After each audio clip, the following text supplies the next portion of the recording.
मैं मुख्य आचार्य आर के सोनवानी आप सभी को जय मसीह की। आज की ऑनलाइन रविवारी आराधना परमेश्वर पिता, परमेश्वर पुत्र और पवित्र आत्मा के नाम से प्रारंभ करते हैं। आमीन और आमीन। आइए आज की रविवारी आराधना हम प्रारंभ करते हैं। एक छोटी प्रार्थना कर लेंगे मिस्टर प्रियांशु बिंझवार के द्वारा। आप सभी को जय मसीह की। मेरा नाम प्रियांशु है और मुझे विश्वास में आए 1 साल हो रहे हैं। मेरे प्रभु में आने का कारण यह था कि मेरी मम्मी की तबीयत बहुत ज़्यादा खराब रहा करती थी और वे विश्वासी मंदिर की दुआ एवं प्रार्थना के कारण ही भली चंगी हुई है। मैं पिता परमेश्वर का धन्यवाद करता हूँ और मुझे इस ऑनलाइन आराधना के माध्यम से प्रथम प्रार्थना के लिए चुना गया है। इसके लिए मैं पिता परमेश्वर का तहे दिल से धन्यवाद करता हूँ। आइए हम छोटी सी प्रार्थना को कर लेते हैं। आंखों को बंद करें, सिरों को झुकाएं, हाथों को जोड़ लें और ध्यान अपने पिता परमेश्वर की ओर लगाएं। धन्यवाद करते हैं पिता परमेश्वर, एक बार फिर से तेरे चरणों के समीप आते हैं पिता, और हृदय से आपका धन्यवाद करते हैं प्रभु जी। धन्यवाद करते हैं पिता कि आपने हमें सप्ताह भर संभाले रखा पिता। बीती रात्रि हमें मीठी सुखदायी नींद दी प्रभु जी। सुबह का यह सुंदर सा प्रकाश दिखलाया है पिता परमेश्वर। हृदय से आपका धन्यवाद करते हैं पिता। पिता, जो आराधना हम इस ऑनलाइन के माध्यम से करने पाते हैं पिता परमेश्वर, पिता हमारे द्वारा किए गए आराधना प्रार्थना, तो चाहे वह गीतों के माध्यम से हो प्रभु जी, चाहे वह वचनों को पढ़ना हो पिता परमेश्वर, चाहे वह प्रभु भोज का लिया जाना हो प्रभु जी, पिता परमेश्वर, यह सारी चीज़ें आपको सुखदायी सुगंध के रूप में ग्रहण योग्य हो सके, आपसे हम ऐसी विनती और प्रार्थना करते हैं प्रभु जी। प्रभु जी, आपसे विनती प्रार्थना करते हैं पिता प्रभु की आराधना में आप ही अल्फ़ा और ओमेगा होइएगा पिता परमेश्वर। प्रभु जी, आपसे ऐसी विनती प्रार्थना करते हैं पिता। पिता, आगे की समस्त आराधना प्रार्थना को आपके सर्व समर्थी भरे हाथों में सौंपते हैं पिता परमेश्वर। एक बार फिर से प्रभु जी, समस्त मंदिर को, समस्त कलीसिया को आपके सर्व समर्थी भरे हाथों में सौंपते हुए प्रभु जी, आराधना प्रार्थना आपके प्रभु यीशु मसीह के मीठे धनी नाम में होकर मांग लेते हैं। आमीन। आइए परमेश्वर की महिमा में हम कुछ गीत गा लेंगे। पहला गीत गाएंगे हमन गाना गाबो से 48 नंबर, आए हम आए प्रभु जी शांति तेरी पाने।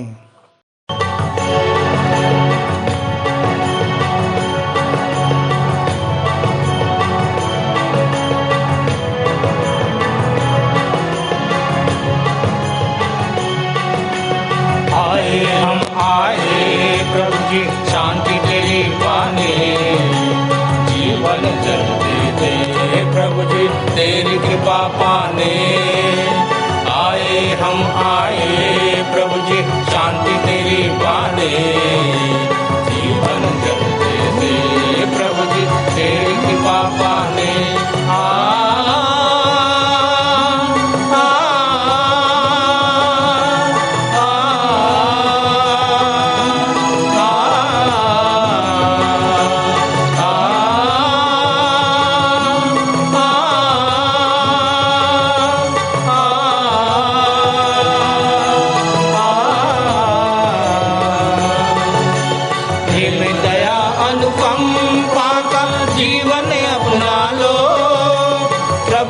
स्वीकारो प्रभु जी हमको स्वीकारो, प्रेम दया अनुकंपा का जीवन अपना लो। प्रभु जी स्वीकारो, प्रभु जी हमको स्वीकारो, अर्पित जीवन प्रभु तुमको। आए हम आए प्रभु जी शांति तेरी पाने, जीवन जलते थे प्रभु जी तेरी कृपा पाने। आए हम आए प्रभु जी शांति तेरी पाने, जीवन जल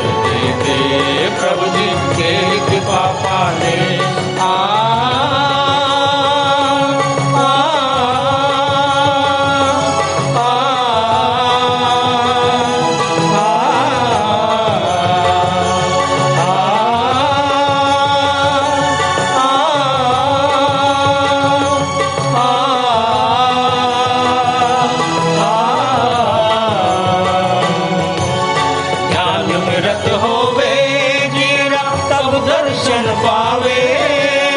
कर ले मन कर ले सुमिरन यीशु पिता प्यारे। ध्यान में रत होवे जीरा तब दर्शन पावे। कर ले मन कर ले सुमिरन यीशु पिता प्यारे। करते नमन हम सांझ सुबह आए हम आए प्रभु जी शांति तेरी पाने। जीवन जलते थे प्रभु जी तेरी कृपा पाने।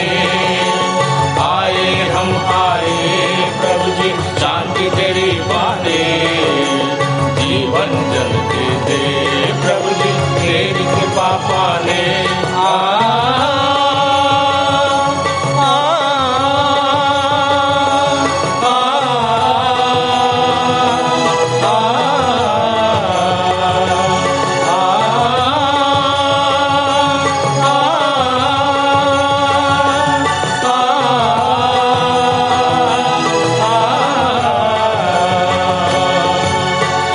जब निर्मल होवे मनवा आके चरणन पास। देवे धन्यवाद तुझको देवे धन्यवाद। जब जब निर्मल होवे मनवा आके चरणन पास। देवे धन्यवाद तुझको देवे धन्यवाद। देता बल तू निर्बल को। आए हम आए प्रभु जी शांति तेरी पाने। जीवन जलते थे प्रभु जी तेरी कृपा पाने। आए हम आए प्रभु जी शांति तेरी पाने। जीवन जलते थे प्रभु जी तेरी कृपा पाने।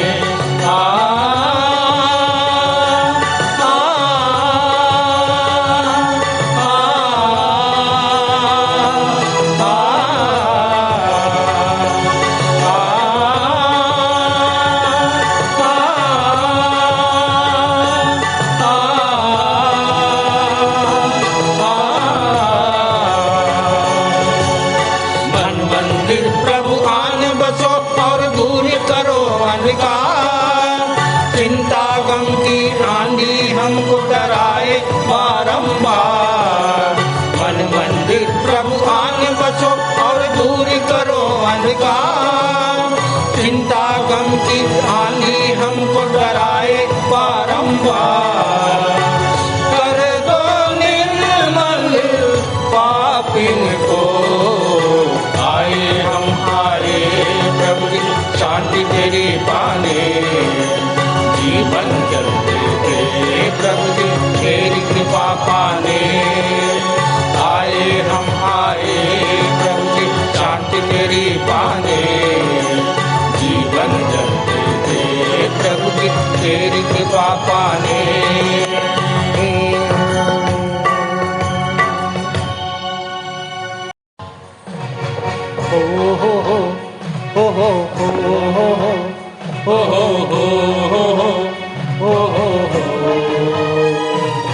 La la la la la la la la la la la la la la la la ho ho ho ho ho ho ho ho ho la la la la la la la la la la la la la la la हे मनवा यीशु तो के भूला थे। हे मनवा यीशु तो के भूला थे। कर दिन के जीवन के छोड़ के चैलावा। चार दिन के जीवन के छोड़ के चैलावा।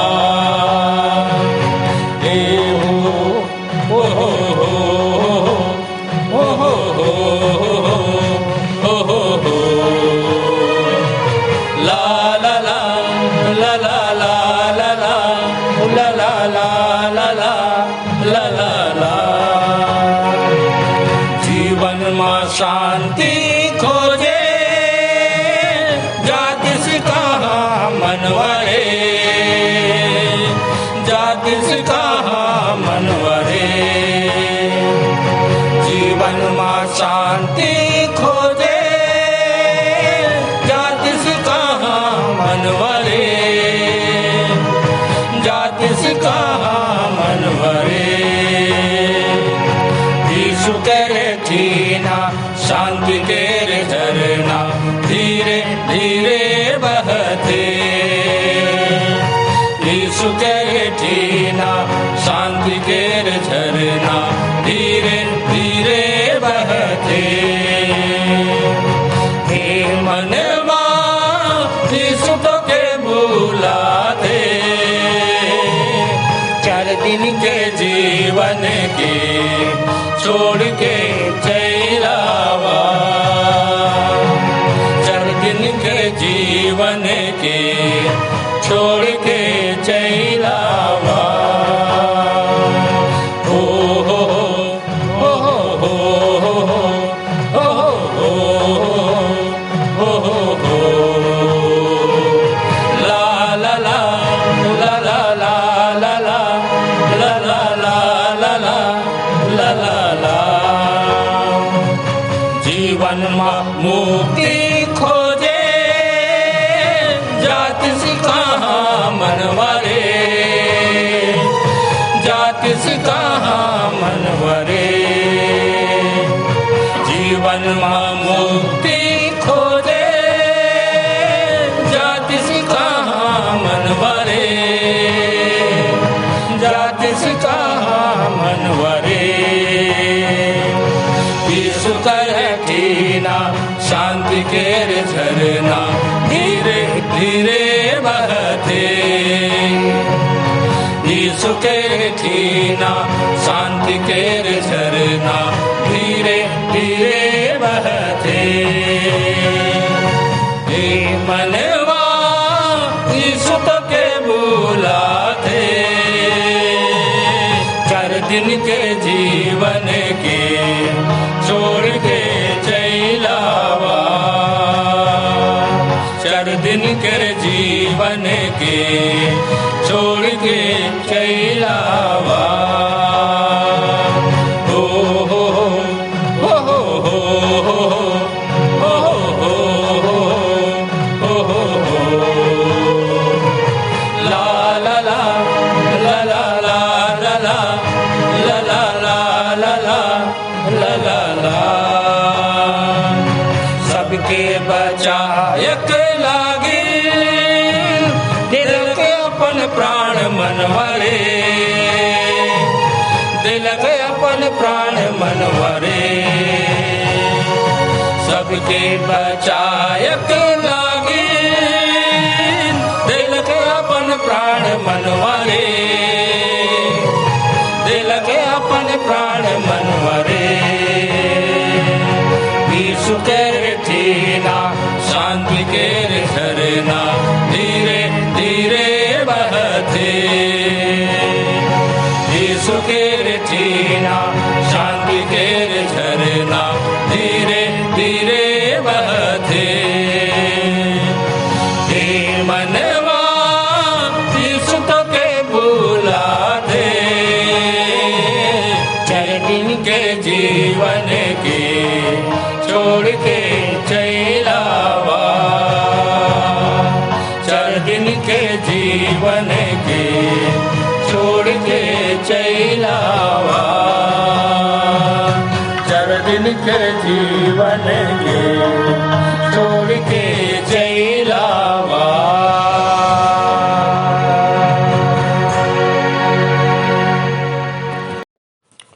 यह की स्तुति करो, यहोवा की स्तुति स्वर्ग में से करो, उसकी स्तुति ऊंचे स्थानों में करो।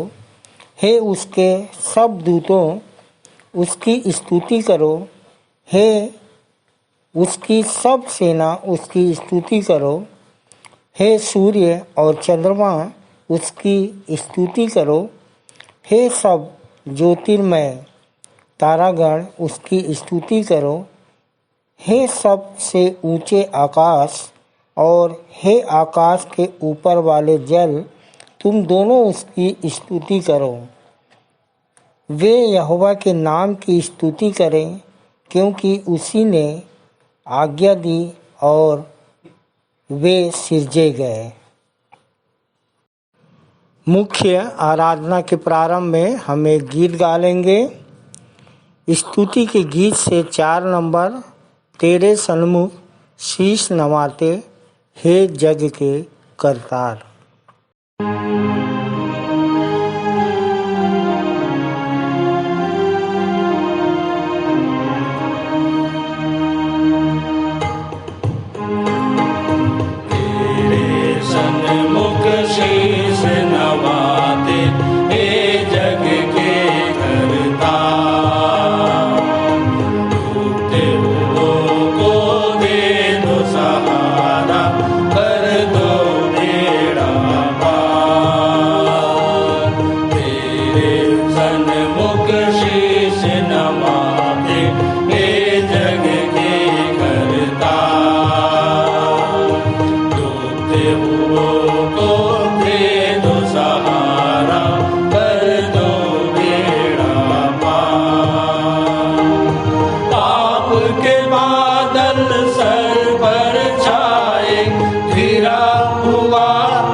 आइए उत्तरवादी की रीति से पढ़ने के लिए हम सब निकाल लेंगे।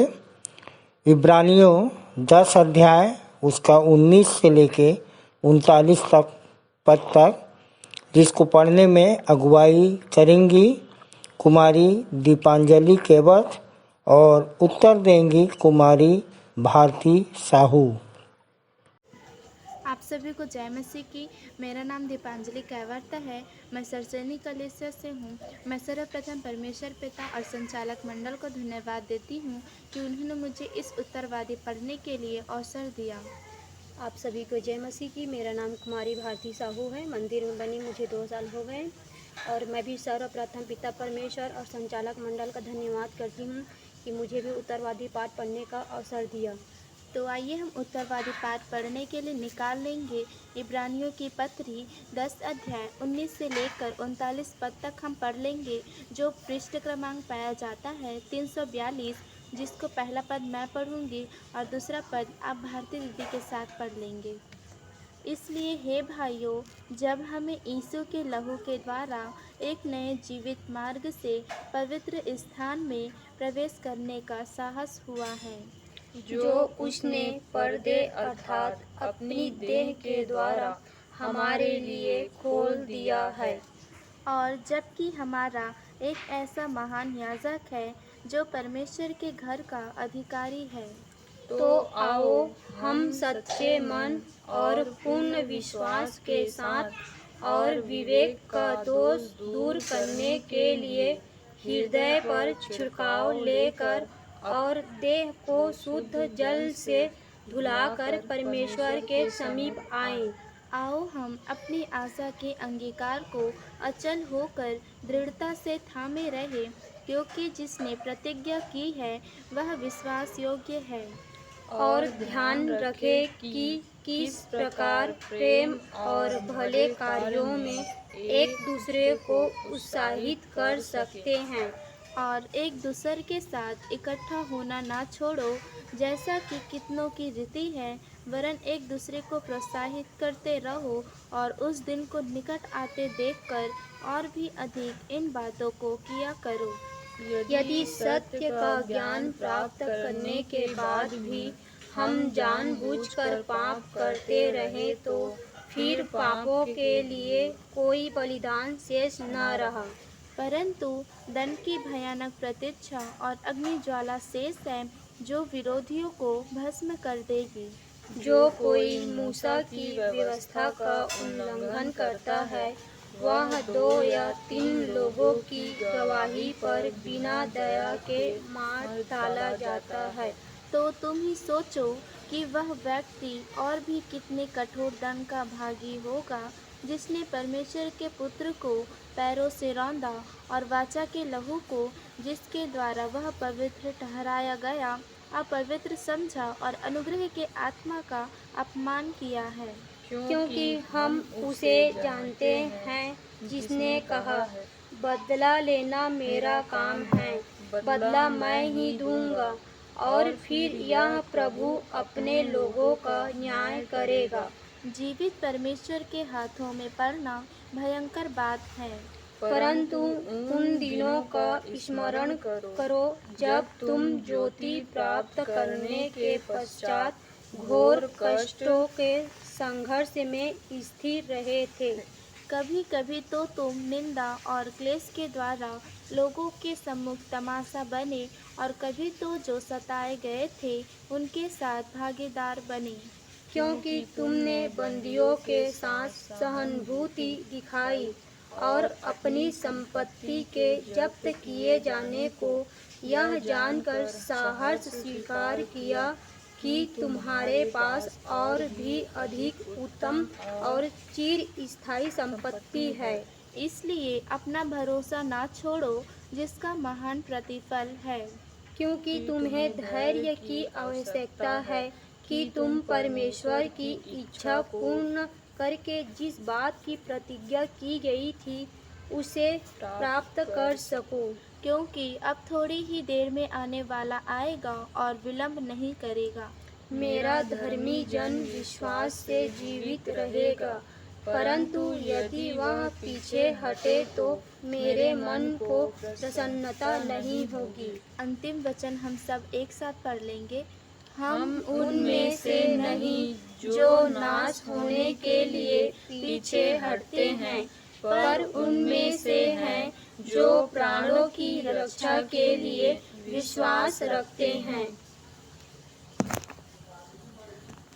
परमेश्वर पिता अपने इस वचन को पढ़े जाने में हम सबको ज्ञान बुद्धि की आशीष दे। आमीन। आइए हम विश्वास वचन बोलें। मैं सर्वशक्तिमान पिता पर स्वर्ग और पृथ्वी के सृजनहार परमेश्वर पर विश्वास रखता हूँ।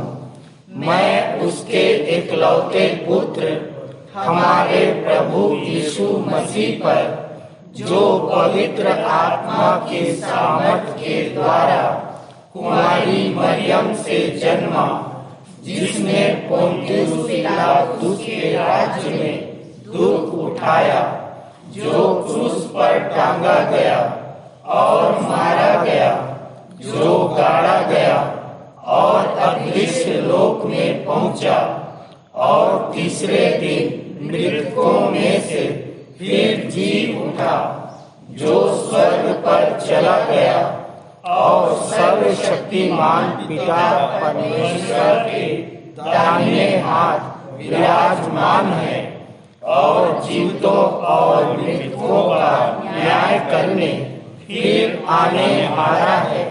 विश्वास रखता हूँ मैं पवित्र आत्मा पर, पवित्र सारी कलीसिया पर, संतों की संगति पर, देह के पुनरुत्थान पर, पापों की क्षमा पर और अनंत जीवन पर विश्वास रखता हूँ। आमीन। आप सबको जय मसीह की। मैं चित्रवेन गोंडा ने प्रभु में आए मुझे लगभग 10 वर्ष हो चुके हैं। परमेश्वर का धन्यवाद करता हूँ और अपने अगुओं का धन्यवाद करता हूँ कि मुझे कलीसियाई प्रार्थना का अवसर मिला। आइए हम सब प्रार्थना करें, हाथों को जोड़ें, सरों को झुकाएं और अपना ध्यान और मन पिता की ओर लगाएं। महान समर्थी और दयालु परमपिता, सेनाओं के यहोवा, सारी सृष्टि के सृजनहार, पालनहार, सर्वशक्तिमान, सर्वज्ञानी, सर्वव्यापी परमेश्वर पिता, प्रभु यीशु मसीह के पवित्र और अतुलनीय नाम से आपके अनुग्रह के सिंहासन के निकट आते हैं। पिता, हम हृदय से धन्यवाद देते हैं आज की इस ऑनलाइन आराधना के द्वारा, हम प्रार्थना के द्वारा आपसे बातचीत करने पाते हैं। पिता परमेश्वर, हम विनती निवेदन प्रार्थना करते हैं पिता, आज की आराधना में आप अल्फा ओमेगा होना। जितने दूर दराज से पिता आज की आराधना में, ऑनलाइन आराधना में प्रत्यक्ष अप्रत्यक्ष रूप से शामिल होते हैं, हर एक पर आपकी आशीष को चाहते हैं पिता, हर एक के घर परिवार पर आपकी आशीष को चाहते हैं पवित्र पिता, हर एक के जहाँ जहाँ वो रहते हैं पिता, पारे मोहल्ले में हर एक के प्रभु परमेश्वर पिता, हर एक को ऐसी ज्ञान बुद्धि समझ की आत्मा देना कि आपके सुसमाचार का प्रचार प्रसार करने वाले हो सकें, कि हर एक घुटना आपके आगे झुके और हर एक जीव अंगीकार करे कि यीशु ही प्रभु है। हम विनती निवेदन प्रार्थना करते हैं मंदिर के अगुओं के लिए पिता परमेश्वर, उन्हें अपने पहचान में ज्ञान और प्रकाश की आत्मा देना, इनकी सेवकाइयों को फलवंत करना पिता, इनके परिवार पर, बाल बच्चों और आय के स्रोतों पर आपकी आशीष को चाहते हैं पिता। हम विनती निवेदन प्रार्थना करते हैं जितने वक्ता आज की आराधना में बोलते हैं पिता परमेश्वर, बोलने वाले वो नहीं परंतु आपकी पवित्र आत्मा की सामर्थ्य से भर कर बोलने वाले हो सके पिता। हम विशेष प्रार्थना करते हैं पिता देश के अगुओं के लिए पिता परमेश्वर, कि आपके डर भय में होकर इस देश का और आपकी मंडली का संचालन करने वाले हो सकें, और किसी भी प्रकार से पिता परमेश्वर ये आपके प्रचार प्रसार में, सुसमाचार प्रचार में बाधक ना बने पिता परमेश्वर, और हम निरंतर स्वतंत्रतापूर्वक आपकी आराधना कर सके, आपके सुसमाचार का प्रचार कर सके पिता, और आपके राज्य की बढ़ोतरी के लिए पिता परमेश्वर नई नई आत्माओं को जीत कर आपके चरणों के निकट लाने वाले हो सके पिता। हम धन्यवाद देते हैं आपकी पवित्र उपस्थिति के लिए पिता। जितने लोग भी पिता प्रत्यक्ष अप्रत्यक्ष रूप से आपकी आराधना में शामिल होते हैं, उन सब को पिता परमेश्वर, जितने जवान हैं उनको आशीष देना पिता, उनको हर प्रकार की जवानी की अभिलाषाओं से बचा कर रखना। जितने बुजुर्ग हैं उनकी हड्डी हड्डी की रक्षा रखवाली करना पिता। जितने बाल बच्चे हैं पिता आपके अनुग्रह में, मनुष्यों के अनुग्रह में, बुद्धि और डील में बढ़ते चले जाएँ पिता परमेश्वर। होने देना पिता परमेश्वर, आज की आराधना आपको सुखदायक सुगंध के रूप में ग्रहण हो।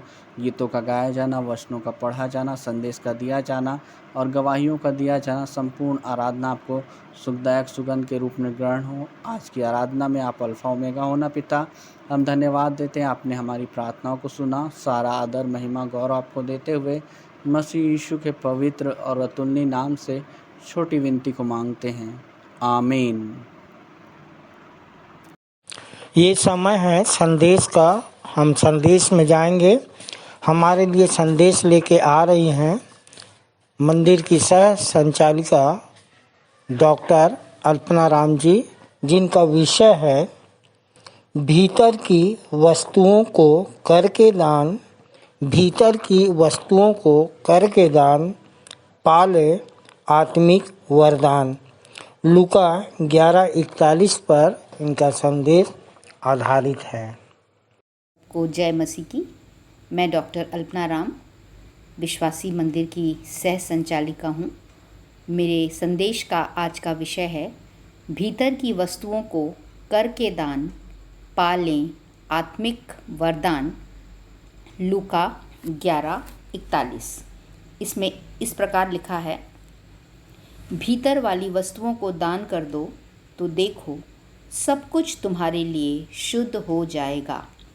इस घटना में यीशु किसी फरीसी के घर भोजन करने गए हैं और उन्होंने भोजन से पहले स्नान नहीं किया जैसा कि यहूदियों की रीति थी। फरीसी अचंभा करने लगा और तब यीशु ने इस बात को कहा कि तुम कटोरे और थाली को ऊपर ऊपर से तो मांजते हो, परंतु तुम्हारे भीतर अंधेर और दुष्टता भरी रहती है। जबकि जो फरीसी, याजक, लेवी ये सब हुआ करते थे, ये बाहरी वस्तुओं को बड़ी ईमानदारी से दान करते थे और पुदीने, सौंफ, जीरे, साग सब्जी सबका दशमांश देते थे। पर यही याजक लेवी घायल को छोड़कर चले गए, जबकि सामरी, जिसके शायद कपड़े मैले होंगे, नशा करने वाला होगा, लोगों में अच्छा नाम नहीं होगा, वही घायल को बचाकर आत्मिक वरदान पा लिया। प्रियो, आत्मिक वरदान का मतलब होता है एक आत्मा बचाना। रोमियो 12 और पहला कुरिन्थियों 12 में आत्मिक वरदानों की पूरी लिस्ट दी गई है।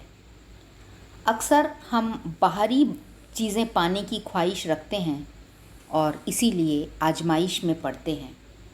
शैतान कहता है, ये सब तो मुझे दिया गया है और जिसको चाहता हूँ दे देता हूँ। और शैतान एक बहुत अच्छा व्यापारी है, यूँ कह लो कि वो बहुत ही उदार है।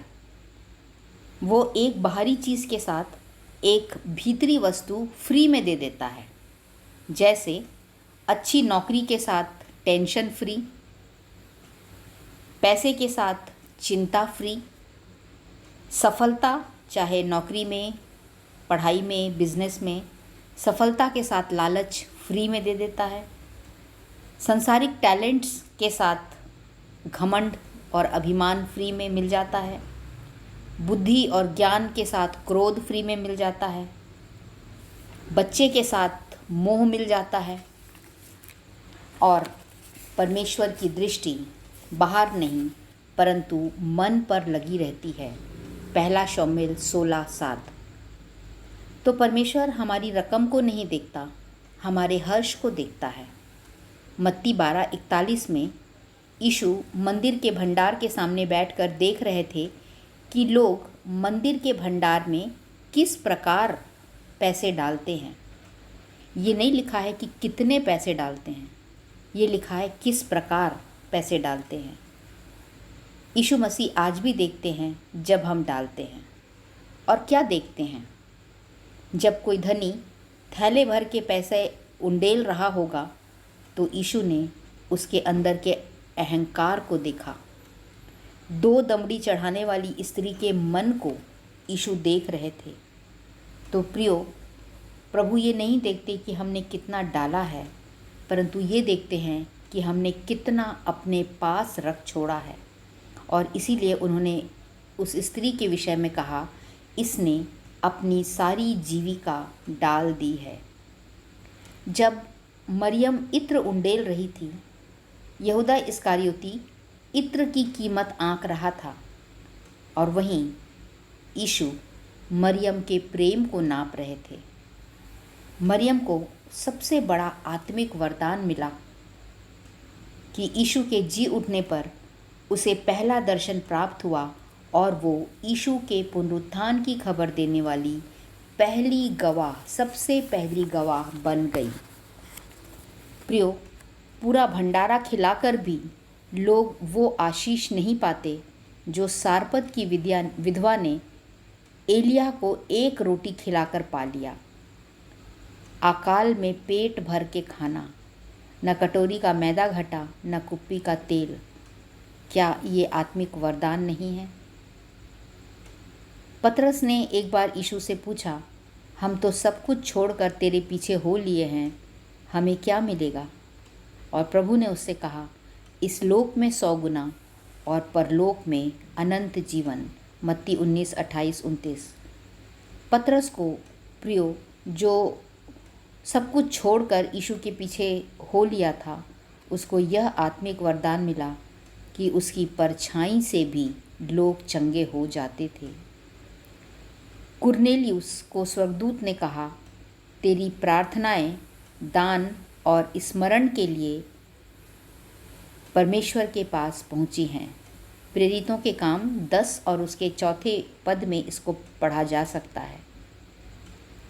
तो प्रियो, कई बार हम भी दान चढ़ाते हैं, भेंट चढ़ाते हैं, और जो कुछ हम चढ़ाते हैं, ये चावल, दाल, सब्जियां, पैसे, जो भी हम चढ़ाते हैं, ये सब बाहरी वस्तुएं हैं और परमेश्वर भीतरी वस्तुओं को देखता है।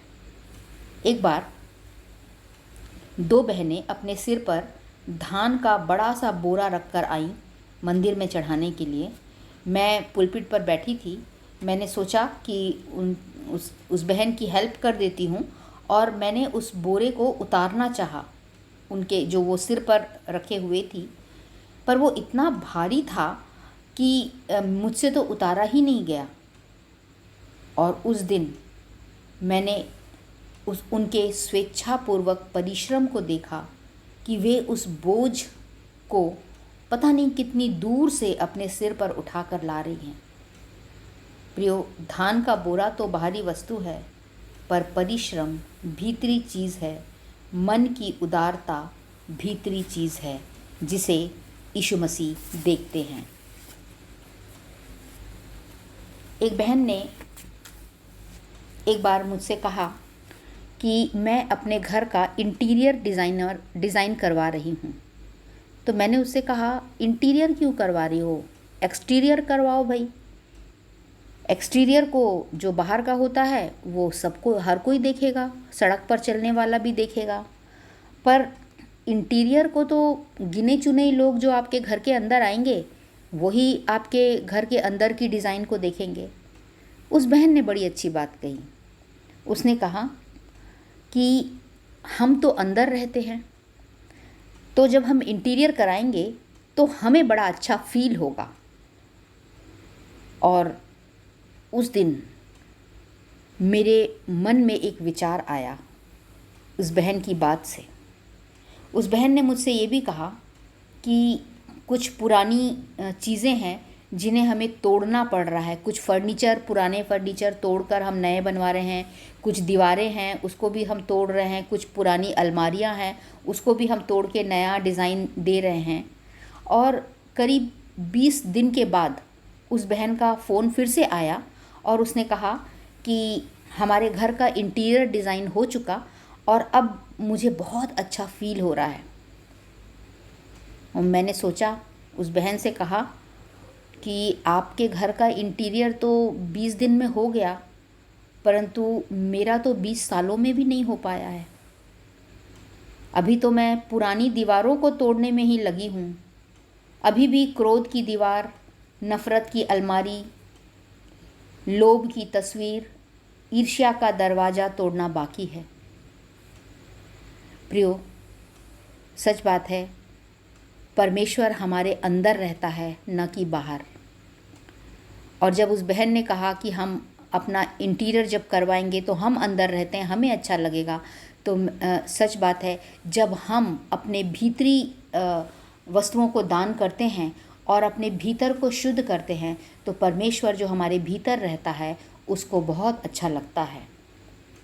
तो हम भी भीतरी वस्तु को दान करने की कोशिश करें।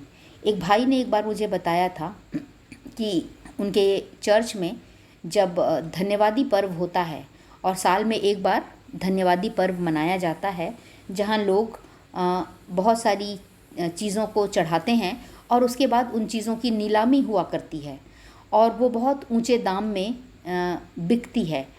तो उस भाई ने मुझे कहा कि हमारे चर्च में ऐसा होता है कि कोई छोटी सी वस्तु होती है, कोई किसी ने 5 अमरूद चढ़ा दिया, किसी ने 6 आम चढ़ा दिए, तो वो जो वस्तु है वो लाखों में बिकती है।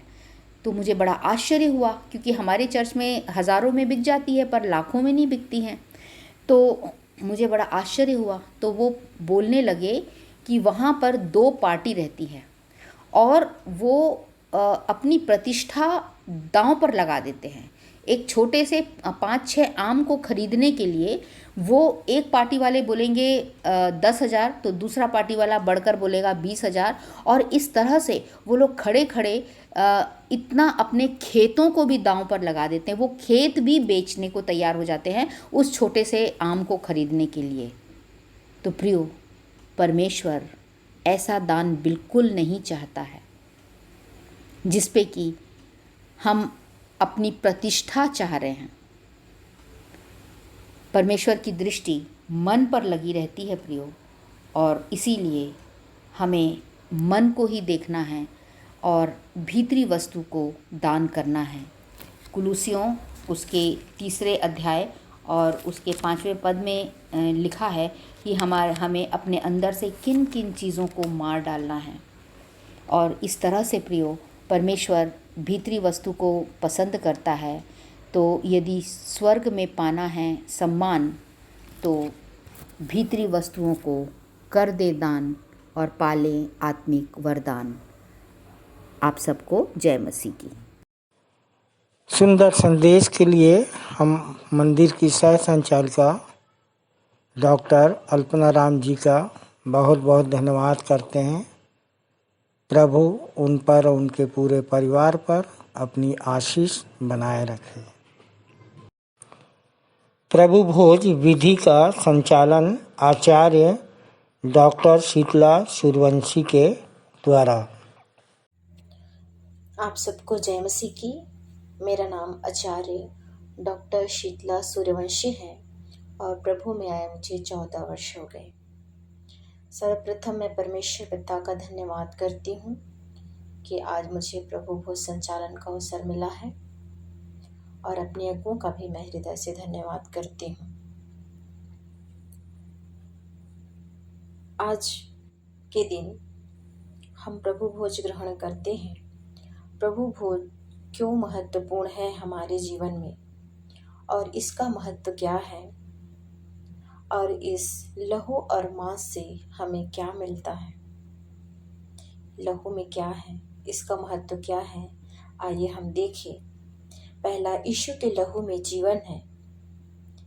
इसके पीने के द्वारा हमें अनंत जीवन मिलता है, यूहन्ना 6:53। दूसरा, यीशु के लहू के द्वारा प्रायश्चित है। हमें यीशु के लहू के बिना प्रायश्चित नहीं है, रोमियो 3:25 में लिखा है। तीसरा है, यीशु के लहू के द्वारा क्षमा है। हमारे पापों की क्षमा केवल यीशु मसीह के लहू के द्वारा ही मिली है, कुलुसियों 1:14 में लिखा है। चौथा, यीशु के लहू के द्वारा मेल मिलाप। आज हमारा जो मेल मिलाप परमेश्वर से हुआ है वो केवल यीशु के लहू के द्वारा ही हुआ है। दूसरा कुरिन्थियों 5:18 में पाया जाता है। पांचवा, यीशु के लहू के द्वारा छुटकारा है। पहला पतरस 1:19 में लिखा है, हमें छुटकारा यीशु के बहुमूल्य लहू के द्वारा हुआ है। छठवा, यीशु के लहू में शुद्धता है। पहला यूहन्ना 1:7, यीशु का लहू हमें सब पापों से शुद्ध करता है। क्या लहू ही हमारे जीवन के लिए महत्वपूर्ण है? नहीं, पर जितना महत्वपूर्ण लहू है उतना ही महत्वपूर्ण देह अर्थात मांस है, क्योंकि बिना लहू के मांस नहीं और बिना मांस के लहू नहीं। एक दूसरे के बिना कुछ भी नहीं है। जितना महत्वपूर्ण लहू है उतना ही महत्वपूर्ण मांस है। पहला यूहन्ना 6:35 में लिखा है, यीशु ने कहा, जीवन की रोटी मैं हूँ, जो रोटी स्वर्ग से उतरी मैं हूँ। क्योंकि जो रोटी मैं जगत को देता हूँ, यदि इसे कोई खाएगा तो वह अनंत जीवन तक न मरेगा, अर्थात सर्वदा जीवित रहेगा। अब देखिए कि आज हम क्या हैं परमेश्वर की दृष्टि में। एक कहानी के माध्यम से मैं आपको बताना चाहूँगी। एक शिक्षक क्लास में बच्चों को पढ़ा रहे थे और बच्चों को कुछ सिखाना चाहते थे। शिक्षक अपनी जेब से एक नोट निकाला और कहा, बच्चों बताओ ये कितने का नोट है। उसने कहा 100 रुपए का। फिर शिक्षक ने उस नोट को मसल दिया और कहा, बताओ अब ये कितने का है। तो बोले 100 रुपए है, 100 रुपए ही है। बताओ इसको कौन कौन लेना चाहता है। सभी ने हाथ उठाया। फिर शिक्षक ने उसे पैर से कुचल दिया और उस नोट में धूल धूल हो गया। फिर शिक्षक बोले, अब बताओ इस नोट को कौन कौन लेना चाहता है। सभी बच्चे फिर से हाथ उठाए। शिक्षक बच्चों को ये सिखाना चाह रहे थे, जब ये 100 रुपए का जो नोट है, इसको कुचले जाने पर, मसले जाने पर इसका मूल्य कम नहीं हो रहा है, इसका मूल्य उतना ही है, तो क्या हम मनुष्य इन रुपयों से बढ़कर नहीं है? तो हमारा मूल्य कैसे कम हो सकता है? हमारी कीमत कैसे कम हो सकती है? हमारी कीमत वही समझता है जो हमें दाम देकर मोल लिया हो, जो हमारी कीमत चुकाई हो, और इसे परमेश्वर ही समझता है। लोग हमें चाहे कुचले या हमें त्यागे या हमें किसी प्रकार से सताए, पर हमारी कीमत, हमारे में कितने भी दाग या धब्बे हो, हमारी कीमत केवल परमेश्वर ही समझता है, क्योंकि उसने हमारी कीमत चुकाई है। प्रियो, मैंने पूछा यीशु से, मेरा मूल्य क्या है इस सृष्टि में? मैंने पूछा यीशु से, मेरा मूल्य क्या है इस सृष्टि में? हाथ फैलाकर प्राण त्याग दिया। इतना है मेरी दृष्टि में, इतना मूल्य है मेरी दृष्टि में। वचन के कहे और सुने जाने पर परमेश्वर हम सबको आशीष दे। आमीन। आइए अपनी अपनी भेंटों एवं धन्यवादी भेंटों को देने के द्वारा परमेश्वर की महिमा करेंगे। और इस समय हम गीत गा लेंगे। स्तुति के गीत से 110 नंबर, हृदय भेंट चढ़ाएं प्रभु की स्तुति प्रशंसा करें हम सब जन मिलकर। तत्पश्चात भेंट की प्रार्थना में अगुवाई करेंगी सहायक सह आचार्य श्रीमती प्रभा लाटरे।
जीवन अपना दिया, हृदय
आप सभी को जय मसीह की। मैं श्रीमती प्रभा लाठरे जरहा भाटा मझापारा से आती हूँ। प्रभु में आए 15 वर्ष हो गए। आने का कारण 2 वर्ष की बेटी थी और अचानक ख़त्म हो गई। जीवन में बहुत ही निराशा छा गया था। प्रभु का गुरु मंत्र हमको मिला। अब उनके उस गुरु मंत्र के प्रार्थनाओं के द्वारा मैंने अपनी मृत बेटी को जीवित पाया है। जैसा कि वचन में लिखा है कि स्त्रियों ने अपने मरे हुए को जीवित पाया। आइए हम भेंट के लिए प्रार्थना करेंगे। आकाश के झरोखे खोलकर अपरंपार आशीषों की बारिश करने वाले एकमात्र जीवित उद्धारकर्ता यहोवा परमेश्वर, बड़े धन्यवाद के साथ पिता आपके चरणों के समीप आते हैं। आपको धन्यवाद करते हैं पिता उन तमाम उत्तम आशीषों के लिए जो आपने हमारे जीवन में दिया है। मेरे प्रभु धन्यवाद करते हैं पिता हर एक उन बातों के लिए जिसमें हम आनंदित होते हैं। प्यारे प्रभु जी, हम आपसे निवेदन करते हैं पिता कि जितनी भी भेंटें आपके सम्मुख लाई गई, जितने बड़े छोटे हाथों ने दिया है, जितने लोगों ने अपना धन्यवादी मन आपके सामने प्रकट किया है, प्रभु उन सब पर आपकी बड़ी दया और आशीष होने पाए। प्यारे पिता, जितने लोगों ने परमेश्वर पिता आपके सम्मुख अपना विशेष धन्यवादी भेंट लेके आए हैं, उनके कारणों को आप जानते हैं पिता। कितने लोगों का आज जन्मदिन होगा, शादी का सालगिरह होगा, उनके जीवन में और अन्य खुशी होगी, बीमारी से चंगाई मिला होगा और परमेश्वर पिता उनके जीवन में आपके नाम के चमत्कार हुआ होगा। प्रभु उन सभी कारणों को आप जानते हैं। दयापूर्वक पिता उनके उस भेंट को ग्रहण करें और उनको आशीषित करें। प्यारे प्रभु जी, आपके सामने जितने लोगों ने खुली भेंट दिए हैं प्यारे प्रभु, उन सब पर आपकी बड़ी दया और आशीष हो। पिता हम प्रार्थना करते हैं उन लोगों के लिए जिन्होंने आपके सामने अपना मन प्रकट नहीं किया। आपसे निवेदन करते हैं कि वो सहर्ष आपको देने वाले बन सके। प्यारे प्रभु जी, पिता उनके मनों को तैयार करें। प्यारे प्रभु, जैसा कि आपका वचन कहता है कि लेने से देना धन्य है, तो प्यारे प्रभु सब लोग आपके नाम की महिमा करें और आपके सम्मुख देने वाले बन सके। जीवित परमेश्वर पिता, हर एक बातों में पिता हम सिर्फ और सिर्फ आपके नाम को धन्य कहते हैं। प्यारे प्रभु जी, जिस प्रकार आपने हाबिल के भेंट को ग्रहण किया, हाबिल को ग्रहण किया, आपसे निवेदन करते हैं प्रभु जी कि आप हमें भी ग्रहण करें, हमारे भेंट को भी ग्रहण करें। प्यारे प्रभु जी, जीवित परमेश्वर पिता, जितने लोग आपके सामने अपने खत्तों में से लाए हैं प्यारे प्रभु, उन सब पर भी आपकी दया और आशीष हो। उनके खत्ते हमेशा भरे पूरे रहे प्रभु जी। हम निवेदन करते हैं उन सभी के लिए। परमेश्वर पिता, हम आपसे क्या मांगे प्रभु, आप हमें मौलिक मानसिकता के ना बनाएं, परंतु निर्बलता में सामर्थ्य की सिद्धि दीजिए। धन्यवाद करते हैं कि आप हमारी प्रार्थनाओं को सुनते हैं और परमेश्वर पिता हमें अपने आशीषों से मालामाल करते हैं। धन्यवाद के साथ विनती उद्धारकर्ता प्रभु यीशु मसीह के नाम में होकर मांग लेते हैं, आमीन।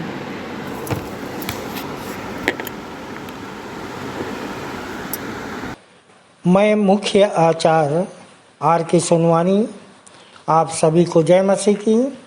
आप लोगों को सूचना से अवगत करा दूं, हमारी रविवारी आराधना ऑनलाइन और ऑफलाइन दोनों चलती है।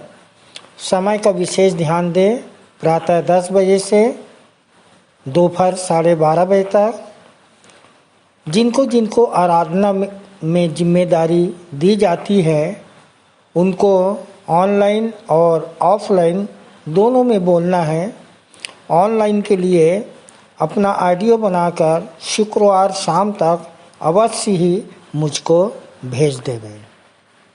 विशेष सूचना, प्रायः यह देखा जा रहा है कि ऑनलाइन आराधना में जो प्रार्थना उत्तरवादी पाठ है, जो संदेश है कि रिकॉर्डिंग शुक्रवार शाम तक नहीं भेजी जाती, जिससे शनिवार रात भर सेटिंग करने में लग जाता है। अतः अब संचालक मंडल द्वारा निर्णय लिया गया है कि जिसकी रिकॉर्डिंग शुक्रवार शाम तक नहीं पहुंचेगी उसे आने वाले समय में अवसर नहीं दिया जाएगा। तदनुसार इस आदेश का कड़ाई से पालन किया जाएगा। आदेशानुसार संचालक मंडल विश्वासी मंदिर बिलासपुर। 4/6/2023 की रविवारी आराधना के लिए आप लोगों को सूचित कर दूं, जिसका संचालन आचार्य श्रीमती प्रेमलता पटनायक के द्वारा। प्रारंभिक प्रार्थना श्रीमती उत्तरी जांगड़े के द्वारा। उत्तरवादी पाठ 2 कुरिन्थी 6 अध्याय पूरा पढ़ लेंगे, जिसको पढ़ने में अगुवाई करेंगी कुमारी वर्षा केवट और उत्तर देंगी कुमारी वंदना केवट। सामान्य सामाजिक एवं पारिवारिक कलीसियाई प्रार्थना आचार्य श्री प्रमील जैसल के द्वारा। संदेश होगा आचार्य श्री संदीप अंचल के द्वारा, जिनका विषय है जो परमेश्वर के लिए क्लेश और अपमान सहता है। जो परमेश्वर के लिए क्लेश और अपमान सहता है, एक दिन उसे ही ज़माना महान कहता है। मत्ती 5:5 पर 5:5 अपने संदेश के लिए ले सकते हैं। प्रभु भोज विधि का संचालन आचार्य कुमारी सविता सिंह के द्वारा। भेंट की प्रार्थना श्रीमती शारदा जोगी के द्वारा। मुख्य संदेश अपने संचालक जी से उत्तरवादी पाठ पर हम सुन लेते हैं। अंतिम प्रार्थना सहायक सह आचार्य श्री रामेश्वर सिंह राठौर के द्वारा और सह संचालिका डॉक्टर अल्पना राम जी की आशीष से सभा का समापन करेंगे। धन्यवाद।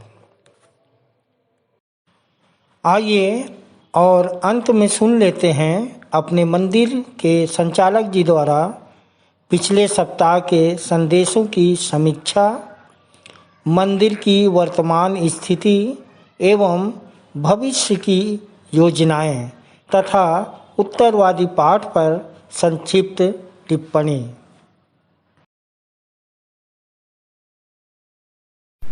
सबको जय मसीह की। परमेश्वर का धन्यवाद हो कि उसकी दया और अनुग्रह से अपन सब सुरक्षित पाए जाते हैं, कि स्वच्छंद मन मस्तिष्क स्वस्थ शरीर के साथ उसकी स्तुति महिमा जीवन के इस पड़ाव तक कर सकते हैं। प्रियो, बिना यीशु मसीह के, बिना ईश्वर के हमारा जीवन अंधकारमय है। हमको समझ में नहीं आता, जैसे कि अंधकार में यदि कोई चल रहा है तो उसको इस बात का डर होगा कि पता नहीं क्या होगा और जीवन को आनंद के साथ नहीं गुजार सकता। और ऐसे अंधकारमय जीवन से ज्योति की ओर लाने वाले हमारे परमेश्वर पिता का हम धन्यवाद करते हैं कि आज हम ज्योति में चल रहे हैं। और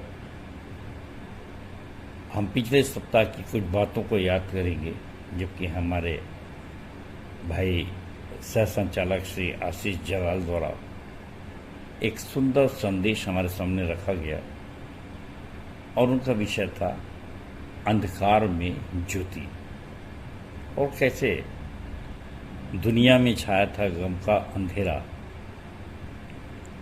और यीशु जो आया तो चमका सवेरा, मिट गया अंधकार। इस गीत को हम गाते हैं।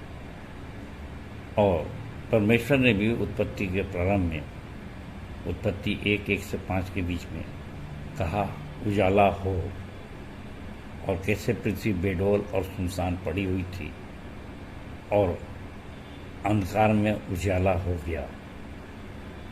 और हम धन्यवाद करते हैं। और भाई ने बताया पहला थिस्सलुनीकियों 5:18 से कि हर बात में हमको धन्यवाद करना है क्योंकि लिखाया है, क्योंकि तुम्हारे लिए प्रभु यीशु मसीह में परमेश्वर की यही इच्छा है। और हमारे जीवन में भी कई बार असमंजस की स्थिति होती है,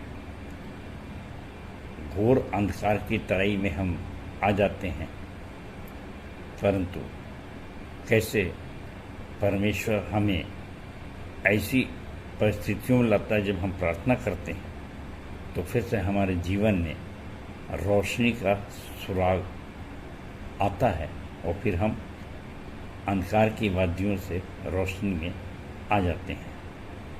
और भाई ने बहुत सुंदर सुंदर वचन हमको बताया, नीति वचन 18 का 20-21 और अय्यूब 22 का 29। बहुत अच्छा लगा ये वचन, जहाँ लिखा है चाहे दुर्भाग्य हो तब भी तू कहेगा तू सौभाग्यशाली होगा। सो कैसे हम ऐसी शक्तियों को प्राप्त करते हैं कि दूसरों के भी जीवन में, न केवल अपने जीवन में बल्कि दूसरों के जीवन में भी रोशनी ले आते हैं। और जैसे प्रेरितों काम 3 के विषय में भाई ने बताया कि पतरस और यूहन्ना कैसे लंगड़े भिखारी को चंगा किए और उसके जीवन में भी एक रोशनी का सुराग आया। तो सारे संसार में शैतानी शक्तियों का अंधकार है और हम हमारे लिए एक ज्योति बनकर यीशु मसीह आए और उसने कहा जगत की ज्योति मैं हूँ, जो मेरे पीछे हो लेगा वो अंधकार में नहीं भटकेगा। सो शैतानी शक्तियों का अंधकार जितना भी गहरा क्यों न हो, शैतानी शक्तियों का अंधकार जितना भी गहरा क्यों न हो, उम्मीद एवं विश्वास का चिराग जलाए रखिए। भाई के सुंदर अल्फाजों के साथ अपने संदेश को कांत किया। सो भाई को उसके सुंदर संदेश के लिए परमेश्वर बहुत बहुत आशीष दे। धन्यवाद। और इसके पश्चात हमारे लिए प्रभु बोध का संचालन हमारे आचार्य भाई VR भोसले ने किया। भाई ने सुंदर गवाही दी और बताया है 1 कुरिन्थियों 6:18 से कि तुम्हारे शरीर पर अब तुम्हारा अधिकार नहीं है, यह परमेश्वर का मंदिर है। सो हमको भी वैसा ही आचरण करना है। 1 पत्रस 1:16 पवित्र बनो जैसा तुम्हारा परमेश्वर पिता पवित्र है। सो उचित रीति से प्रभु भोज लें, पापों का अंगीकार करें, पश्चाताप करें और 1 पत्रस 3:21 के अनुसार शुद्ध बुद्धि और शुद्ध विवेक से परमेश्वर के वश में रहें और प्रभु भोज को जहर न बनाएं। 1 कुरिन्थियों 10:21 के अनुसार 2 नाव में पैर न रखें। 1 राजा 18:21 के अनुसार दुचित्ता न बने, दिखावटी धार्मिकता का प्रदर्शन न करें। सो निश्चित धारणा के साथ प्रभु भोज को ग्रहण करें और जिससे प्रभु यीशु मसीह का लहू हमें सब पापों से शुद्ध बनाए रखे। सो भाई को उसके सुंदर संदेश के लिए, टिप्पणी के लिए परमेश्वर बहुतायत की आशीष दे। और प्रियो, इसके पश्चात मैंने एक संदेश रखा था पिछले सप्ताह के उत्तरवादी पाठ से, 2 कुरिन्थियों 3 पूरा अध्याय, और इसमें 18 आयतें हैं। और जब भी पत्तियों की मैं चर्चा करता हूँ, बार बार करता हूँ, क्योंकि पौलुस ने बहुत ही मेहनत किया और नए नियम में हम जानते हैं कि अलग अलग कलीसिया में अलग अलग समस्याएं थी, परंतु बहुत ही व्यवहारिक रूप से और उसने समझाया, लिखा, ताकि हम बहुत जिंदा दिली सा जीवन गुजार सकें। और इसके 14वें पद पर विशेष रूप से मैंने ध्यान केंद्रित किया था और किया था और वहाँ इस प्रकार से लिखा है 13वें 14वें पद में कि और हम मूसा के सदृश नहीं, जो अपने चेहरे पर पर्दा डाले रहता था, कि इज़राइल की संतान एक तक होकर उस लोप होते हुए तेज के अंत को न देख सके, परंतु उनके मन कठोर हो गए, क्योंकि आज भी इस पुरानी वाचा को पढ़ते समय वही पर्दा यथावत पड़ा रहता है, क्योंकि वह केवल मसीह में हटाया जाता है। सुप्रियो, अक्सर हमारे संदेशों के संबंध में ये कहा जाता है, कई लोगों को शिकायत होती पुराने नियम से बहुत सी बातें नहीं पढ़ते, और मैं पुराने नियम की बातों से अलग नहीं रहना चाहता। जहाँ कहीं भी उसकी शिक्षाएं मिलती हैं अवश्य ग्रहण करिए, और अक्सर बाइबल कॉलेज में इसकी बड़ी गहरी शिक्षा दी जाती है। परंतु आज के समय में, जबकि एक पर्चा पढ़ने का भी समय इंसान के पास नहीं है, कितने लोग बाइबल कॉलेज जाके पढ़ेंगे और ट्रेनिंग लेंगे। सो एक बड़ी समस्या होती है कि जो कॉलेज से आते हैं वे तो समझते हैं और पढ़ते हैं और पढ़ाते हैं, परंतु समझने वाले जिंदगी भर सुनकर भी समझ नहीं पाते हैं। और उसको यहाँ पर 2000 साल पहले पौलुस बता रहा है, और इस पर से मैंने लोगों का ध्यान केंद्रित किया आप सबका कि वो जो पर्दा जो है मसीह में उठ जाता है। और हमारे लिए सबसे अच्छी बात है यूहन्ना 3:11-12 के कैसे मसीह ने संदेश दिया कि हम जो जानते सो कहते हैं, जो देखते हैं हम उसकी गवाही देते हैं। और इसलिए आज हमारा विश्वासी मंदिर फल फूल रहा है, और देर सवेर जैसे जैसे लोगों के चेहरे से पर्दा हटता है, उनकी बुद्धि खुलती है, उनकी मंद बुद्धि, ये सब शब्द यहाँ पे पौलुस लिख रहा है, खुलती है, तब उनके आँखों के सामने से वो पर्दा उठ जाता है। और फिर वे भी कह सकते हैं कि हम जो जानते सो कहते हैं, और जो देखते हैं हम उसकी गवाही देते हैं। और इसीलिए चेलों ने भी यीशु मसीह के गवाही के समय प्रेरितों के काम 4:20 में भी यही कहा कि ऐसा हमसे हो नहीं सकता कि जो कुछ हमने देखा है और सुना है उसे ना कहें। सो प्रियो, पौलुस भी यहाँ पर कहता है कि मैं आपसे विनती नहीं करूँगा भैया कि मेरी तारीफ़ करो, तब आप दया करके मेरी तारीफ़ कर दो। अरे आप तो मेरी जीवित पत्नी हो, आपके संग गुजरा है, देखे हो, सुने हो, समझे। अरे आप कहाँ से आए, अंधकार से ज्योति में कैसे आए। तो इसके लिए अगर मैं शब्दों में बोलना चाहूँ तो बहुत शब्द मारता है, परंतु अगर आत्मा आपके जीवन में काम कर रही है तो वो आत्मा आपको निश्चित रूप से जिलाएगी। और अगर ये आत्मा की वाचा में आप चल रहे हैं तो वो क्यों न ज़्यादा तेजोमय होगी जब पर्दे वाली आत्मा तेजोमय थी। ये सब पौलुस यहाँ पर समझाया, और अगर आप उसी में चल रहे हैं, 17-18 पद में पौलुस से समझाया कि मसीह आत्मा है, और जहाँ आत्मा है वहाँ स्वतंत्रता है। इसलिए मैं कभी नहीं चाहूँगा कि मैं किसी को कहूँ कि आप मंच में आइए या कभी संदेश देते हैं तो मेरी तारीफ़ करें, क्योंकि मैं नहीं कहता, पर भी आलोचना होती है। लोग कहते हैं कि भाई ये अपनी तारीफ़ करवाते हैं, मसीह के और परमेश्वर की तारीफ़ नहीं करते।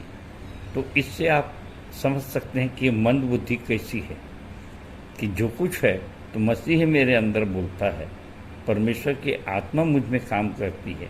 भले नाम मेरा हो रहा है, परंतु वास्तव में आत्मा तो परमेश्वर की ही, पवित्र आत्मा ही जो इतना बड़ा काम करा रही है। और देर सवेर जैसे बताया, अभी VBS के समय में बहुत से बुजुर्ग लोग आए और उन्होंने इस बात को स्वीकार किया कि बहुत ढेर सारी गलतफहमियां हमको बताई गई थी, हमारे दिलो दिमाग में था, लेकिन अब पर्दा साफ हो क्योंकि हमने आमने सामने देख लिया। और इसीलिए मैंने जब अंत किया था तो ये कहा था कि हम अंश अंश करके उसी तेजस्वी स्वरूप में बदलते चले जाते हैं, और जिसका प्रमाण है कि हम पुराने नियम पर विश्वास तो करते हैं, पर नए नियम के अनुसार हमसे ऐसा हो नहीं सकता जो कुछ हमने देखा है, सुना है, उसे ना कहें। और यदि इसके बावजूद भी किसी के हमारे सुसमाचार पे अभी भी पर्दा पड़ा है, जबकि हम स्पष्ट दिखा रहे हैं, तो यह उन अविश्वासियों के लिए पड़ा जिसकी बुद्धि को इस संसार के ईश्वर ने अंधी कर दिया। दूसरा कुरिन्थियों 4:3-4। और इस अंधेपन के लिए आखिरी कहता है कि ताकि मसीह जो परमेश्वर का प्रतिरूप है, उसके तेजोमय सुसमाचार का प्रकाश उन पर ना चमके। सो मैं धन्यवाद देता हूँ उन प्रिय अजीज़ों का जिन्होंने मेरा संदेश सुना और मुझको बधाई भी दी और स्पष्ट कहा कि भाई ये आपका सुसमाचार इस हफ्ते का तेजोमय सुसमाचार लगा। सो परमेश्वर का बहुत मैं धन्यवाद देता हूँ। ये लोग सुनते हैं और परमेश्वर की महिमा करते हैं और हम बहुत सी आत्माओं को जीतने का कारण बनते हैं, और इससे बहुत से लोग हमारे लगातार आ रहे हैं और ये परमेश्वर की शक्ति निरंतर हमारी बढ़ती जाती है। सो परमेश्वर अपने वचन के कहे जाने पर आशीष दे। और अब आज के उत्तरवादी पाठ के संबंध में अपन चर्चा करेंगे, जो कि पाया जाता है, आज दिया गया है इब्रानी 10:19-39। सो आज का उत्तरवादी पाठ देखें। सो आज का उत्तरवादी पाठ इब्रानी 10:19-39। सो इसके 19 से और 22वीं आयत तक मैं आपके सामने पढ़ूंगा। सो हे भाइयों, जबकि हमें यीशु के लोहू के द्वारा उस नए और जीवित मार्ग से पवित्र स्थान में प्रवेश करने का हियाव हो गया है, जो उसने पर्दे अर्थात अपने शरीर में से होकर हमारे लिए अभिषेक किया है, और इसलिए कि हमारा ऐसा महान याजक है जो परमेश्वर के घर का अधिकारी है। तो आओ हम सच्चे मन और पूरे विश्वास के साथ और विवेक का दोष दूर करने के लिए हृदय पर छिड़काव लेकर और देह को शुद्ध जल से धुलवाकर परमेश्वर के समीप जाएं।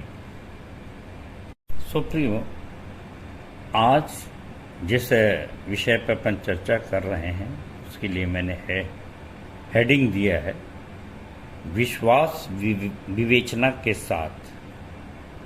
हम विश्वास करते हैं, सारा संसार विश्वास करता है, और चर्चा का विषय रहता है हाँ भाई हम भी विश्वास करते हैं, और लोग कहते भी हैं विश्वास होना चाहिए, अन्य जाति भी कहते हैं, और उनको भी अपने ईश्वर पर विश्वास है।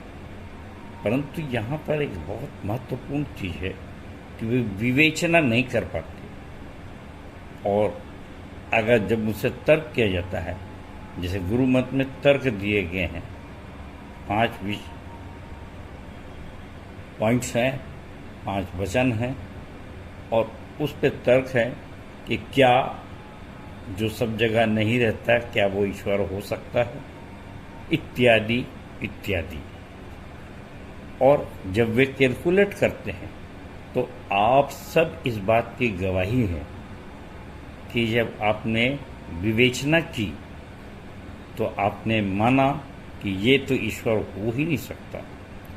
ईश्वर तो वो है जो ईश्वर का काम करे और उसमें ये 5 गुण कम से कम होना अनिवार्य है जो गुरु मत में दिए गए हैं। और जिसका सारांश ये है कि परमेश्वर हाथ के बनाए हुए मंदिर में नहीं रहता है, मंदिर मस्जिद गुरुद्वारों में नहीं रहता है, और वो हमारे हृदय में रहता है। दूसरा, परमेश्वर की शक्ति क्या है, तो निर्बलता में उसकी सामर्थ्य सिद्ध होती है। और तीसरा, परमेश्वर ने जगत के मूर्खों तुच्छों को चुन लिया कि ज्ञानवानों को लज्जित करे। और परमेश्वर हमारे मन की शुद्धता देखता है। और 5वां और अंतिम पॉइंट है, परमेश्वर को कैसे प्राप्त करें। सो छोटे छोटे में से एक के लिए किया तो वह मेरे साथ किया। सो प्रियो, मैंने तो सारांश बताया इसलिए कि आप सबके पास गुरु मंत्र है, नहीं है तो प्राप्त करने का प्रयास करें। क्यों? क्योंकि ये पर्चा साधारण नहीं है। अब इस बात की ज़्यादा गवाही देने की आवश्यकता नहीं है क्योंकि विश्व का माना हुआ पर्चा है जो वचनों से भरा पड़ा है और बहुतों के मन फिराने का, प्रभु यीशु मसीह को जानने का, परमेश्वर को जानने का एक बहुत बड़ा माध्यम बना हुआ है।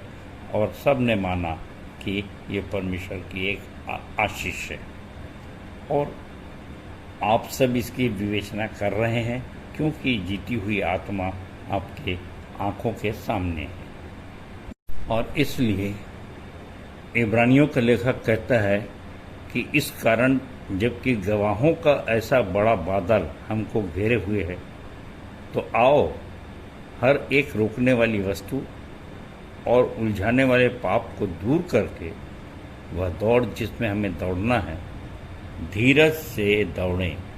तो प्रियो, यहाँ बहुत स्पष्ट रूप से मैं कहना चाहता हूँ, जबकि अब गवाहों का इतना बड़ा बादल है और अभी अभी हमने देखा था कि कैसे हमको अपने तेजस्वी स्वरूप का प्रदर्शन करना है, क्योंकि अंश अंश करके हम उसी तेजस्वी स्वरूप में बदलते जाते हैं। सो अब उस तेजस्वी स्वरूप को और गवाहों के इतने ढेर सारे बादल, इतनी ढेर सारी आत्माओं को देखने के पश्चात भी अगर कोई ऐसी गणना न कर सके, कोई ऐसी विवेचना न करे कि हमारे मंदिर द्वारा परमेश्वर का बहुत ही महान काम और अद्भुत काम किया जा रहा है और उसकी आत्मा निरंतर हमारे बीच में उपस्थित रहती, हम सबको आशीष दे रही, हम सब बड़े लाभान्वित हो रहे हैं और हम प्रभु के दास हैं।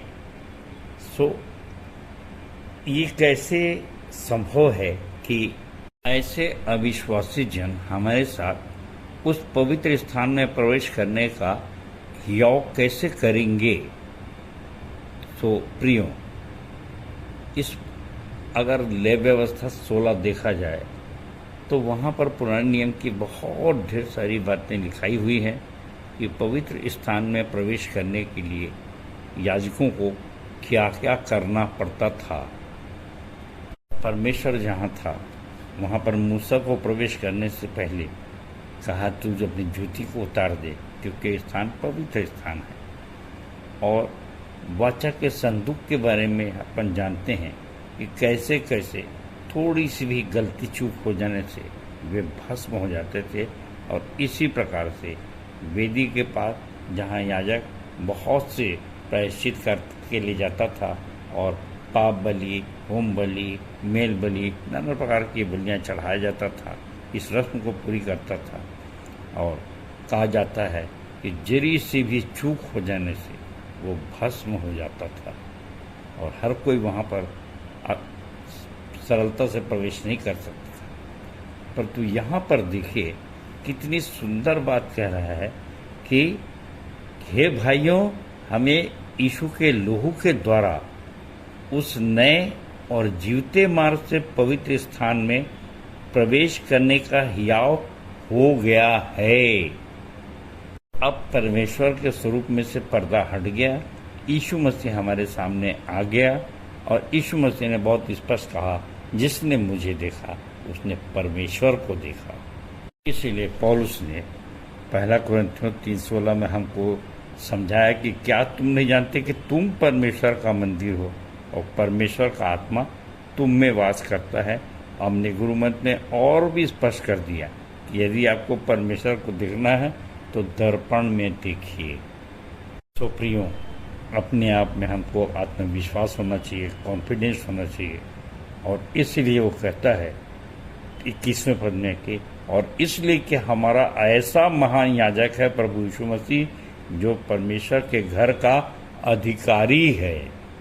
तो प्रियो, आज हमारा विश्वास दृढ़ता के साथ, विवेचना के साथ, दावे के साथ, जिंदा दिली से अपने कार्य को करने का है, परमेश्वर पर विश्वास करना है। और इसीलिए 22वां पद कहता है कि पहला 4 बातें यहाँ पर हैं। पहला, सच्चे मन से, दोछित्तापन नहीं, किसी कहने से नहीं, आज हाँ बोले कल ना बोले, ये सब नहीं होना चाहिए। सच्चे मन से, स्थिर दिमाग से। और उसके बाद दूसरा है पूरे विश्वास के साथ, दृढ़ता के साथ और आगे बढ़ना है। और तीसरा है विवेक का दोष दूर करने के लिए हृदय पर लहू का छिड़काव, प्रभु यीशु मसीह के लहू का छिड़काव को लेकर आगे बढ़ना है, ताकि प्रभु यीशु मसीह का लहू हमें सब पापों से शुद्ध कर दे। तो ऐसे अपने आप में कॉन्फिडेंस रखिए कि हम शुद्ध हैं। और भी शुद्धता के लिए चौथी बात कही है, देह को शुद्ध जल से धुलवा कर। सो प्रियो, ये 4 औपचारिकता पूरी करने के बाद बड़े जिंदा दिली से हियाव के साथ कहा गया, हम आइए परमेश्वर के पास जाते हैं और देह को शुद्ध जल से धुलवा कर। तो यहाँ पर हम जानते हैं इफिसियों 5:26 और 27, यहाँ इफिसियों को लिखता है कि कैसे आप वचन के जल से स्नान करेंगे। 26वां पद में आपके सामने पढ़ रहा हूँ कि उसको वचन के द्वारा जल के स्नान से शुद्ध करके पवित्र बनाएं और उसे एक ऐसी तेजस्वी कलीसिया बनाकर अपने पास खड़ी करें जिसमें न कलंक, न झुर्री, न कोई और ऐसी वस्तु हो, वरन पवित्र और निर्दोष हो। प्रियो, इसमें ज़्यादा न कह के बड़े आनंद के साथ मैं ये कहता हूँ और आप अपनी आँखों से देखते हैं कि वचन के जल से स्नान करने के लिए, हो सकता है स्नान करने के लिए अभी 1 बाल्टी 2 बाल्टी पानी लेते हो, नाना प्रकार के हैं अपने शरीर की शुद्धता के लिए, परंतु वचन के जल से स्नान करने के लिए हमारे पास विश्वासी मंदिर है।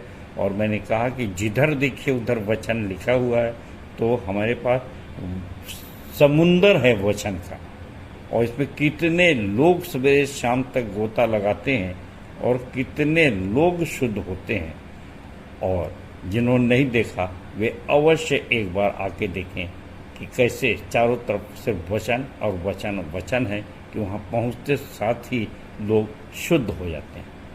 सो प्रियो, अब हमारे लोग कभी विवेचना करके ही विश्वास करें, और जब पाया है तो उसमें से कभी डगमगाए मत, क्योंकि 26वां पद आपके सामने पढ़ रहा हूँ। क्योंकि सच्चाई की पहचान प्राप्त करने के बाद यदि हम जानबूझकर पाप करते रहें तो पापों के लिए फिर कोई बलिदान बाकी नहीं। तो प्रियो, विवेचना की बात मैंने कहा कि इब्रानी 10:16 देखा जाए, क्योंकि प्रभु कहता है कि जो वाचा मैं उन दिनों के बाद उनसे बांधूंगा वह यह है कि मैं अपनी व्यवस्थाओं को उनके हृदय पर लिखूंगा और मैं उनके विवेक में डालूंगा। इसके पश्चात भी कोई शुद्ध अशुद्ध के चक्कर में रहते हैं, तो तीतुस 1:15 में पौलुस ने तीतुस को भी समझाया कि उनकी बुद्धि और विवेक दोनों अशुद्ध हैं, और इसलिए विवेचना अपनी हमेशा शुद्ध रखें। क्यों? क्योंकि पहला पत्रस 3:21 आप जानते हैं, जहाँ पे पत्रस ने कहा कि शुद्ध बुद्धि और शुद्ध विवेक से परमेश्वर के में वश में हो जाना ही बपतिस्मा है। तो प्रियो, 29वें पद में यहाँ पर हमको चेतावनी मिलती है, तो सोच लो कि वह कितने और भी भारी दंड के योग्य ठहरेगा जिसने परमेश्वर के पुत्र को पांवों से रौंदा और वाचा के लहू को जिसके द्वारा वह पवित्र ठहराया गया था अपवित्र जाना है और अनुग्रह की आत्मा का अपमान किया है।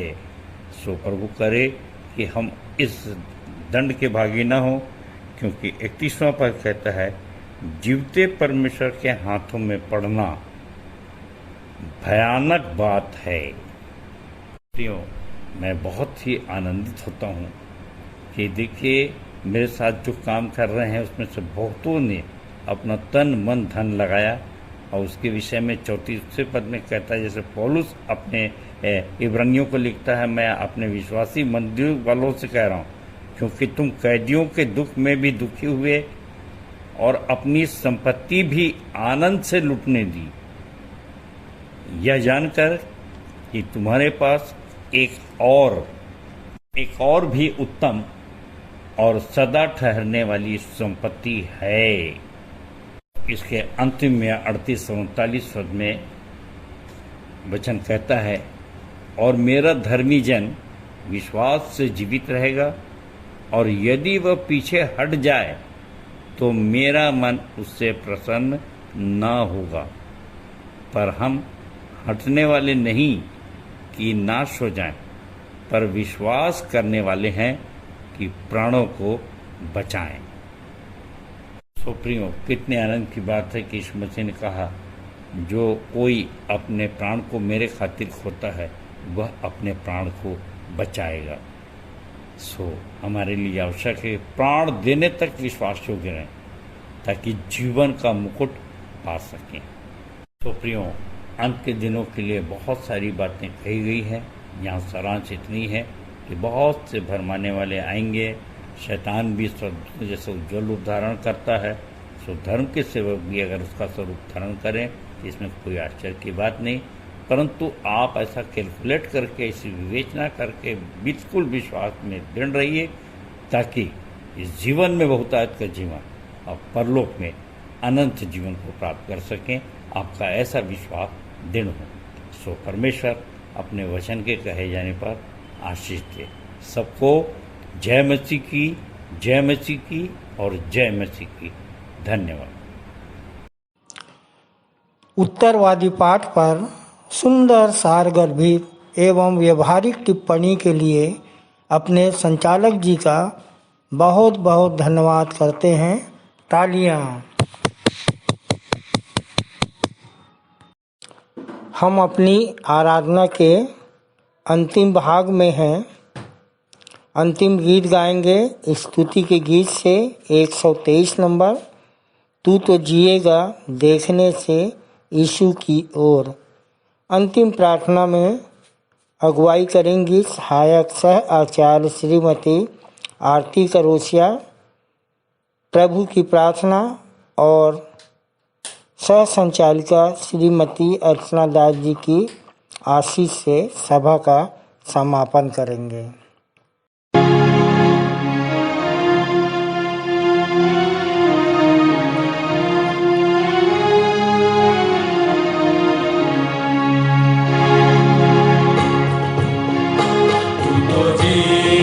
देखने से यीशु की ओर तभी पाएगा जीवन का दान। तो देखो तुझे बचाएगा हम, इसके क्रूस के ही द्वारा है जान।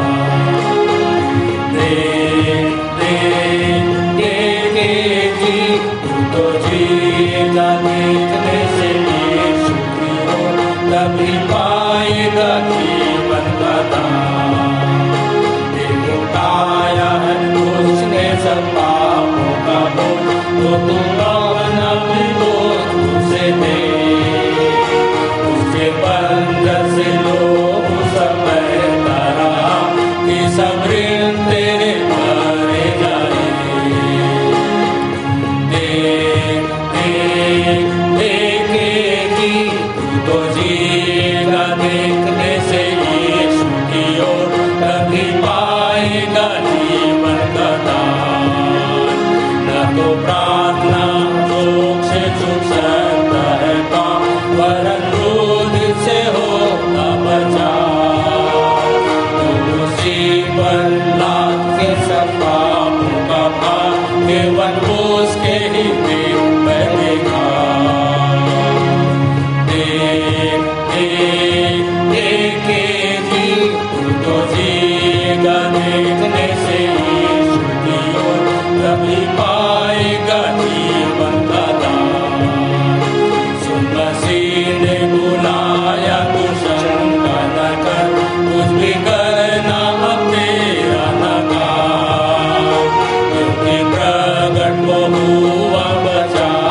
तभी पाएगा जीवन का दान। अपने दोस्त के हाथ से तो जीवन का दान, जिसे बेचना बचाता भी है। और कभी तू मरने से डरता न रह, क्योंकि प्रभु ने पास रहता है।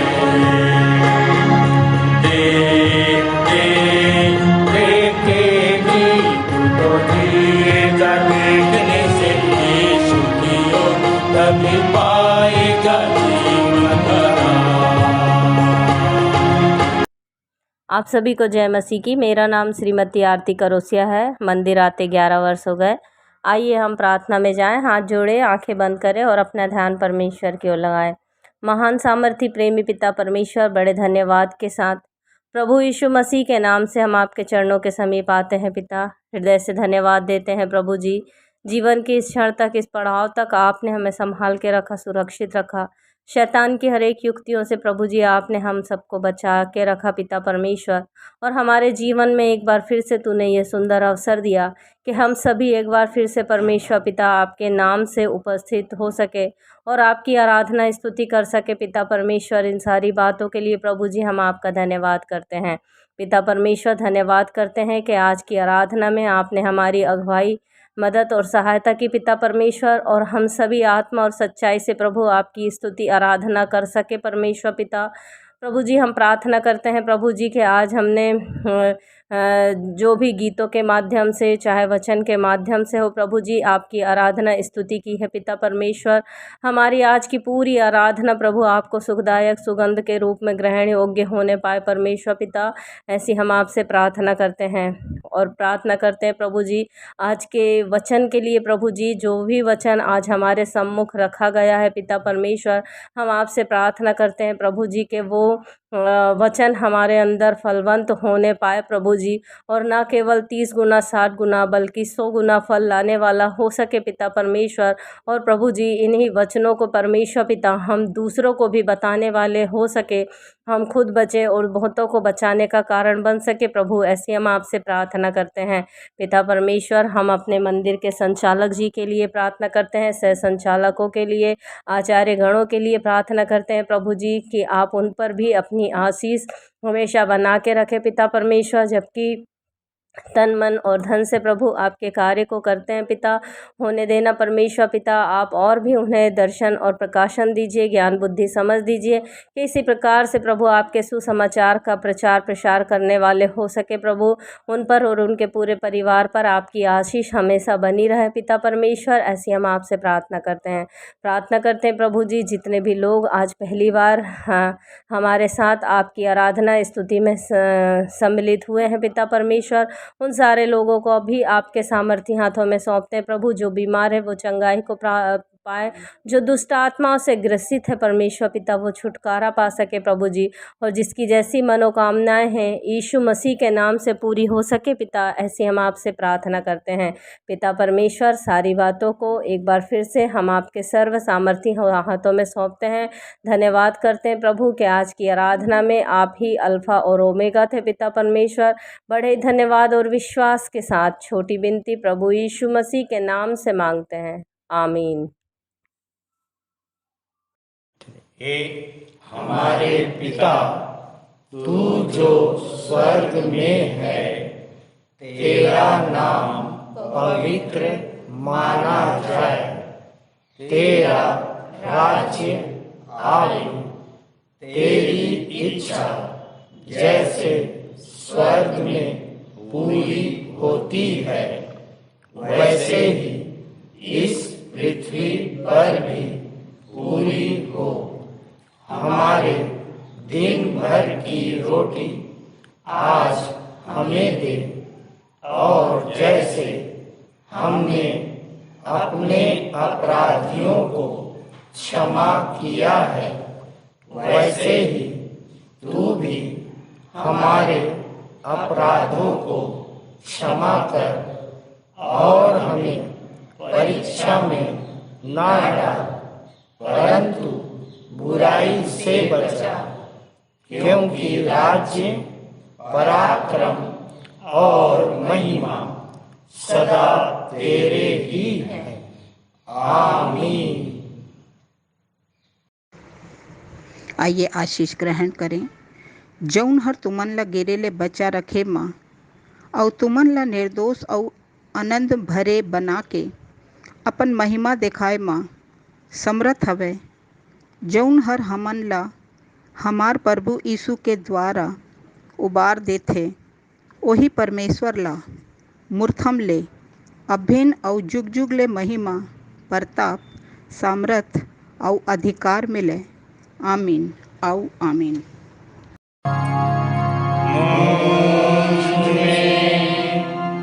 यीशु की शोभा दिखाई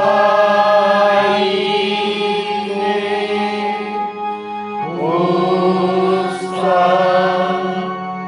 अद्भुत प्यारा सा निर्मलता हेतु आत्मा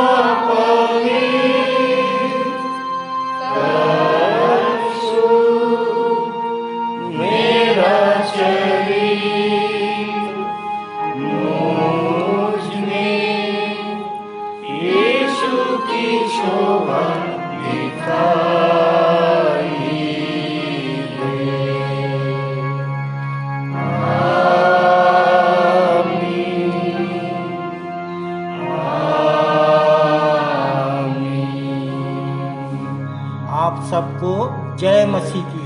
जय मसीह की।